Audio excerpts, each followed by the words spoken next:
The Germans just Frankensteined DeepSeek R1 and V3.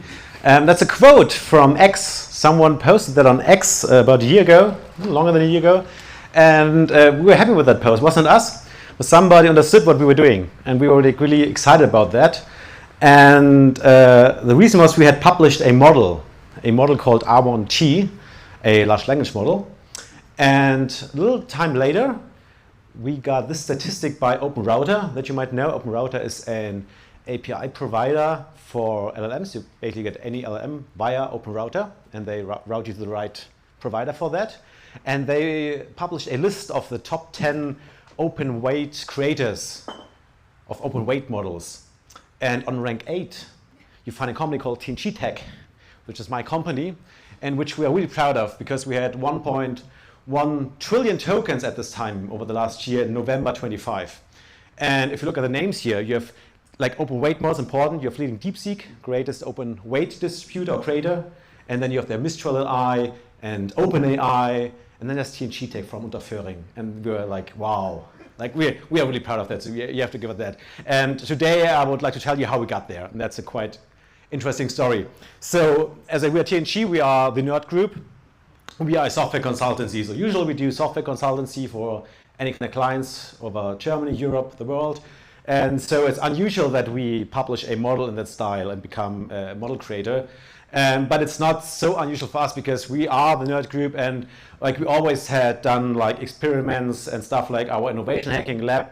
Like when I started in 2020, real-time deepfakes was our main showcase where we were quite successful and also like gave talks and published things, and we do a lot of interesting stuff. You can look at innovation hacking. So this is like the fun group, let's say. So people in the free chat with us. Oh, we have a robot car. Also nice talks about that. On a serious note though, last year something happened. So this is a chart from January last year, 25. Any educated guess what chart that is? No, that's the NVIDIA stock. The NVIDIA stock in January 25, and something happened there. So NVIDIA stock really, of course, great stock, and it's way above this now. But this time something happened on January. This was on a Friday, I think 21st or so. DeepSeek released its R1 model, and the market reacted to that with a bump, which is, considering how much this is in absolute value, quite a lot. So there was quite a amount of money wasted in some sense at this time because something had happened. And what had happened is DeepSeek had released this R1 model, and this was significant. So let me tell you about that. Why was DeepSeek R1 so significant?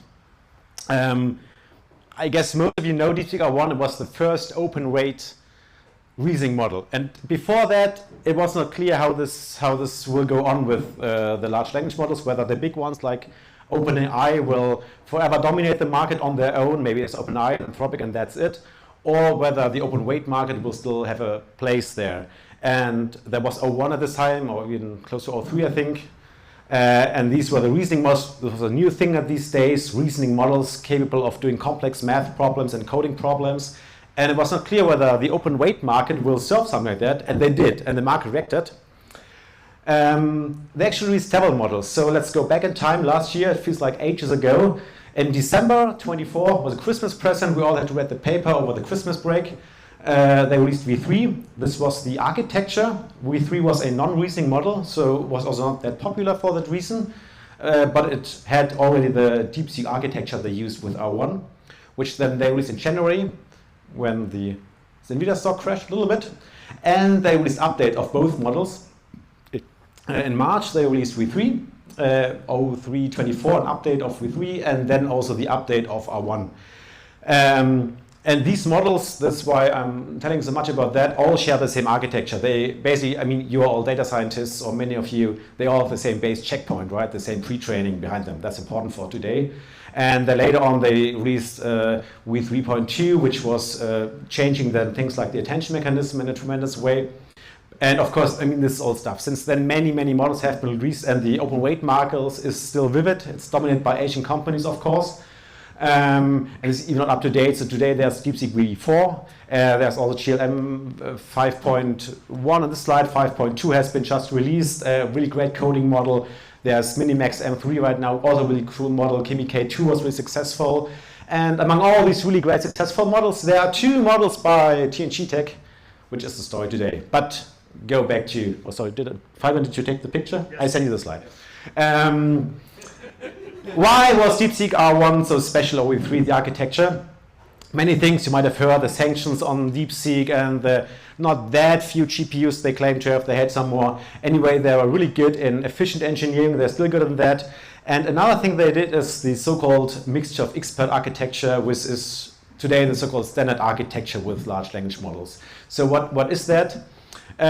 Just briefly, and I mean, you're data scientists, but we don't have to become experts here. This is like a typical transformer architecture. You have these alternating layers. The model always has these layers. You have the attention layers, the layers where the model understands what was going on in the sentence, in the sequence so far. And in between, you have the just fully connected network layers in between, where the model thinks about, processes about what is going on. And between some normalization steps in the end, and next to it the residual stream. And the thing is that you all know every token or input that goes in goes through the layers the same way. So if I have x1, x2, 2 inputs, they pass these layer by layers the same way.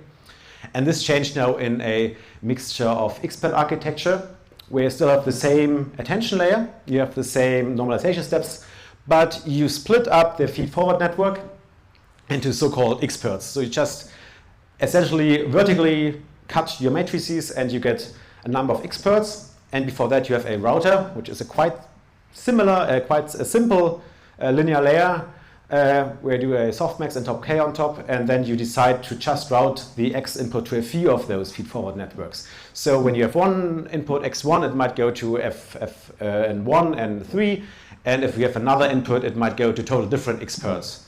And that's the clue about the architecture. So at one token, only a fraction, and it's a really small fraction, like for DeepSeek, it's per layer 8 of 256 experts per layer is activated, which makes inference and also training much more efficient. That's the clue, and this is why this is the standard, and also, as is quite well known today, the standard behind the big OpenAI and Anthropic models.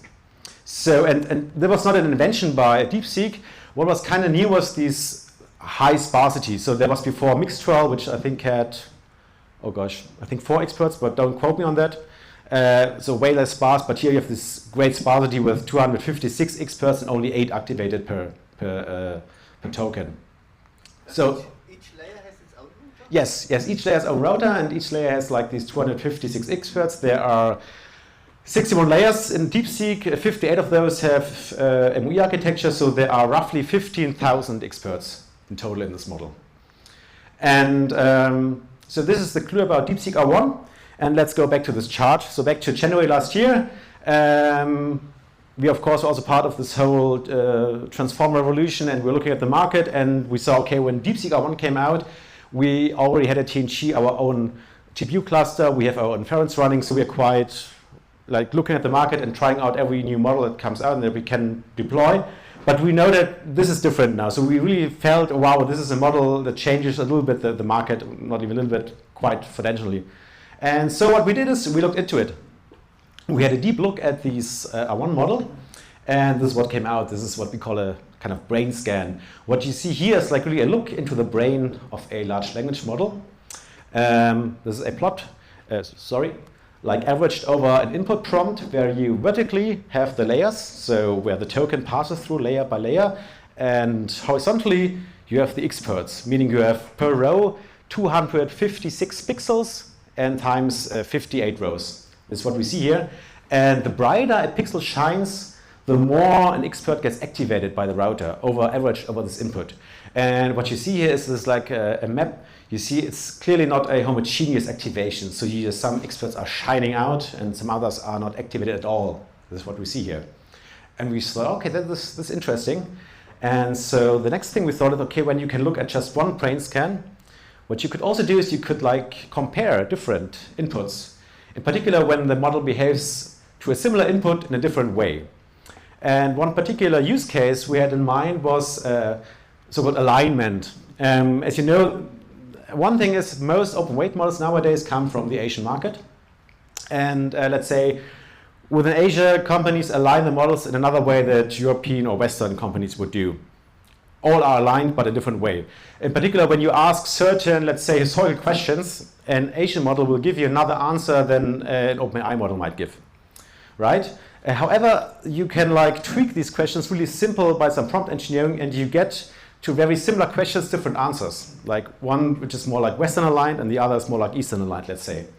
And then you can compare those inputs. And we did. So what we see here is a difference of these brain scans, which means that when now a pixel is shiny, like this one here, this essentially means that this expert here was highly active when the model said, no, can't talk about that. Won't talk, it's not my thing, ask me another thing. But this expert was really silent when we asked a slightly different question, a similar content, and then it just gave us the answer. So we know that this is also a very inhomogeneous setting, and we identified like 10 experts here, just the most distinguished experts, and we essentially said, okay, not those, we just cut them off. And the behavior changed tremendously. Like with the statistic, we had this like kind of test data set where we had like these kind of historical questions. And like there are those questions which are always not aligned, we say, where they just gave the answer. These stayed the same. But from those answers where the model said, no, can't answer you, 40% suddenly it started talking. And interestingly, by just deactivating 10 experts, and again to your question, 10 out of 15,000 experts. So we just, like a slight brain surgery, and the model changed quite tremendously. And we thought, yeah, that is cool. Now you say, I mean, you all data scientists, and I want to give you something to take home. You say, okay, hey, this is cool, I want to do the same thing. And the good message is that it's really simple to do. Just as a reminder, borrowing from many here, of course, this is the standard life cycle of a large language model. When you deploy it for inference, you go to Hugging Face, you download the weights. You don't actually two things, the weights and some configuration stuff. And then you feed it into your inference engine like VLLM or SGLang, and then you get a nice HTTP API, and then you can request this API with your prompts and get back the answer generated from your model. And when you now do a little brain scan image like we did, the thing to attack is here in the inference, because also just a recap, what do you find in the inference? In the end, there you find a PyTorch implementation of a large language model, meaning that every block we see here translates into a Python class, and you can just essentially do a full text search in this class, and at some point you find a function that is called select experts. This is essentially where the router is implemented, and there you can say, hey, do something else. So there we can say, you know what, if we have this special TNG variable set, then let's just replace these experts. Quite simple. Or you can like print them out, log them out, whatever you would like. So there's a simple thing to do. This is what we did. First thing, we patched VLM just slightly. Common thing to do with this stuff. Okay, so that was where we started, and then we thought, yeah, we had fun with that, especially our partners who were really active in that. We had so much fun, let's continue. So we started model merging. This is now where the Chimera model came out. So we started merging models, come to in a second what that means. We created essentially our own models from these DeepSeek models. So remember, we had these bunch of DeepSeek models released. We had like V3, O324, we have R1 and R1 the update version. This is like the colorful ones here. And we have here a graph which shows kind of on the vertical axis what we call an intelligence score. Like we just have an averaging of typical math scores like AIM or GPQA Diamond, that stuff. And on the x-axis we have the inference cost relative to the newer R1 model. Inference cost mean how many tokens does on average the model need to come to a successful answer. And the thing is, of course, R1 is a reasoning model, so it thinks about things, and this means a lot more tokens are produced, which also means more inference costs. And the updated version was even more verbose, more thinking, more token costs, while the V3 model was non-reasoning, so few tokens, cheap. However, the non-thinking model is the dumbest, to put it this way, and the most thinking model is the cleverest. So yeah, this is the line we see here. And we combined those first with R1T, which combined at this time with V3, O324 and R1. And we saw, okay, we have a model which is almost like more efficient than half of between V3 and R1, but way substantially more intelligent. Like here we started 70, so it was really a good model to use then for our purposes. And R1 was expensive to run on hardware. Like it was GPU heavy, and so this was really meaningful for us. And then later, Again, July release R1T2, like the updated version, including then R10528, and that was even more tremendous. Although like we still are quite verbose here, but it was even more intelligent than R1 and way cheaper to run as R10528. And this became really successful from our purposes. Again, now you ask, okay, how can I do this at home? And I will tell you. We have again our model lifecycle here. Now when you would like to change the model, the attack point is here when you download the weights. Let's remember why that is the case. So let's go back to our little sketch of the model. And there you find these experts here, right? And of course you know what an expert is. Let me simplify it for my terms. I'm not a data scientist by heart. At the end it breaks down to a quite simple mathematical function. You have some nonlinear sigma function, let's say, simplify a little bit, I mean, and then some linear function ax plus b in between. And this a, mainly the a and a little bit the b bias, this is where these weights go in the download Hugging phase. So these gigabytes, terabytes of data, those flow all in these theta values, which make up these matrices, right? And now from those you can get different versions. You can get the weights for R1, you can get the weights for the updated version of R1 and V3. And when you have these weights, you can play with them. And this is now where merging comes in play. You can merge them, meaning combine them. This is then called model merging, and this is not something that TNG invented. It's a quite nice idea, and the interesting thing, it works. So there is a paper called Model Soups from 22, where they did this for an image classification model. And really interesting thing, what they did, they just trained very, very many checkpoints from the same like starting point with different hyperparameters, and get this graph in the end, like top right corner is better with respect to classification for this ImageNet benchmark. And then they just averaged over all these checkpoints. They just averaged the models. We're just taking the plain average. And they get this model here, which is way better than all the others. And they found this is really interesting. And when they did some little greedy optimization, they are even better than that. And so this is kind of the thing that, wow, it's such a simple tool to do, but sometimes this really works. Not always, but sometimes. And then there are other papers like this task arithmetic view, where they thought about that, okay, you can have different checkpoints, and you can think of them like, I have a base checkpoint, and I trade like one checkpoint being good at math with one math data set. I trade another checkpoint being good at coding. And like between two checkpoints, you have like a direction in your model space, in the parameter space. You have a direction, and you think of them as task vectors. Trading is a task, and you combine them in this way. Like say, you can add them, you can even subtract them, say, I want to be less good at coding, let's subtract that. Doesn't work like that, but that's the idea. And in some cases, in some examples, this really works this way. It's an interesting thing, and then there are more complex ways to do this, like this Theis paper. It gets a little more algorithmic and a triad thing where they say, okay, we have different task vectors, let's first cut off the noise, and then let's decide when we have different signs to go, which sign wins, and then let's do some averaging, and this is like the final merged vector. So there are different ways to merge models, and quite some literature about it. And then there's what we did. So we did a kind of thing focusing on this expert architecture. So let's go back to our life cycle. We are here, we download all the weights for all these different models of R1, and we do a little detour, we combine them. And this is a little simplified, we combine them in various ways. So we did not choose one factor for one model, we choose different factors for different parts of the model, in particular for the experts compared to the attention, compared to all other parts of the network. And so, but what we do is in the end, nothing else than just downloading the weights, doing some linear algebra, really simple linear algebra, little bit configuration adaptation, feed that into your VLM, and then you have your merged model. And like the art, of course, starts then when you start to do this in a systemized way. So at the end, maybe one thing I forgot, all this is done on disk.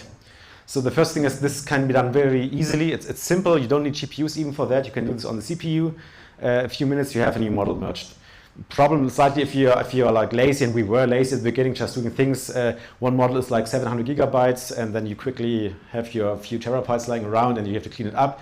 And also, it's still a little lazy. So one thing we, for example, did is if you have enough VRAM, and at this time, we bought a AMD MI325X machine. This is an AMD machine. Maybe not the fastest, but it had, especially at this time, a lot of VRAM. Each GPU had 256 gigs of VRAM, which made it a total of 2 terabyte of VRAM. And this means that you can hold 2 DeepSeek copies at once in VRAM. And this is a cool thing, because when you have 2 copies of a model in VRAM, you can like live merge them. You have both readily available the weights, and just in the inference, you can readily merge the weights as you desire, and just patch your API of VLM and just say, hey, I would like to have this kind of taste, and merge live your model. And by this, very kind of quickly merge models, evaluate them with a few very small benchmarks just to get a little taste of it. And this is how we, in the end, came up with the R1T2 model. Oh yeah, I almost forgot that. There's one question that puzzled me at the beginning. So I have to be fully honest here. This was not my idea. It was, and I don't say this because I have to be Schleimen again, like was the word, about my bosses. It was my boss's idea. They really had this idea, and they came to us, and then there was a pickle situation, because they came to us and say, hey, did you see this model soup paper? We want to do this thing with the DeepSeek models and so on, and like me and a colleague were on this call. And now we're at a pickle, because you can't tell your bosses that's a dumb idea. You can't. And you shouldn't. You shouldn't. Because it was a great idea. And we were really puzzled that this worked. It sounds weird for you, as special data scientist. It sounds weird to say just, yeah, sure, take 2 checkpoints, just average them or whatever, and it works. This is a really weird idea. It should not work, but it did. And there is some theory about it, at least some empirical theory. For example, there's a paper called Lost Surfaces, where in a small empirical study they found that in their model setup, you always find a continuous path, a one-dimensional continuous path between 2 modes of a model, like the parameter space. So there's a connection. If you have the modes here between the models, you can find a direct connection between them. However, this does not yet mean that you can just average them, because then you would appear way lost, away from your valley. Then there's another model with this nerdy title, Git Basin, which says for their empirical setup, they proved, or they're proving the wrong way, but they showed empirically that it's always up to permutation of the parameter space that you end up in the same basin, in the same like lost valley, where you then can almost merge together, and you still end up in the lost valley really, and have these functioning models. What we observed, of course, is we just did this also empirically, and we just saw it worked. How much time do I have left? Good. You just kick me out then. So first of all, we know that we had never a broken model here. So this value is really stable, which was interesting for us. And so we did some like different experiments, and it's just one of those. What you see here is we have different kind of merges, but every square is one like merged model that we then benchmarked or evaluated. And again, on the y-axis, we have kind of the this is not the quality; it's like the cost quality. Like we are about like getting the models more efficient. So we have here how verbose is the model. So which was before the x-axis, right? So how many tokens are put out for one answer. And then on the x-axis, we have this time this factor lambda, which is more or less the fraction of how much R1 goes into this thing. So if we are at 0.5, half the model is R1 and half the model is V3. And so interesting is really how the behavior changes as expected here. So first of all, when we go from the left to the right, meaning we get the more R1 into, the model gets more verbose. We have like a quite monotone curve here. That's a really interesting thing. And it just works like expected. More verbose, more reasoning. But reasoning, interesting thing, you have almost at the middle, slightly after the middle, you have a point where it really cuts, where really, we have a really phase change. So really where the model starts suddenly to increase the tokens. And this is when, essentially this is when the think token pops up in the probability. It's really when the think token gets more probable. And at the moment where the think token is the first one, it starts reasoning. So there we have a phase change. And so when you, shortly after 0.5, the fraction, we get reasoning models out of this mixture. And the last thing to observe here, which was interesting for us, is you see these kind of 2 branches cutting off here, right? And the reason behind this is that these are not all the same merges. They're different experiments, weighting different parts differently. And essentially, this is where we really treat the experts differently than the rest of the model. And, well, you have this one guy here, where parts is 100% R1. And it was interesting because like the inference cost stayed almost a plateau here. So it stays cheap, but we could put more R1 into it, and more R1 means still more capabilities with respect to like complex questions. And it's really, I mean, you see the numbers later. So this is R1T2, which we see here. No, actually, it's R1T, sorry. This is R1T, not T2. Right, so this is R1T. Yeah, so this is how we got there. So yeah, this is a breaking slide, but we are really proud of that. So we had like in December the 7th, we had like 14 billion tokens on OpenRouter produced with our models. And again, we're a software consultancy company. And yeah, this is our story. Of course, this is now quite old stuff. We get this, the market is fast. We have still our research department running. I'm now a member of the AI research team within TNG. We're still trying to experiment with things as we always did. Probably we won't get the next R1 model out because things have changed. But we still believe strongly that there are these low-hanging fruits. There are these clever ideas that you can have, and you of course are eager to find the next one. And this is what I do. And thank you for attention then.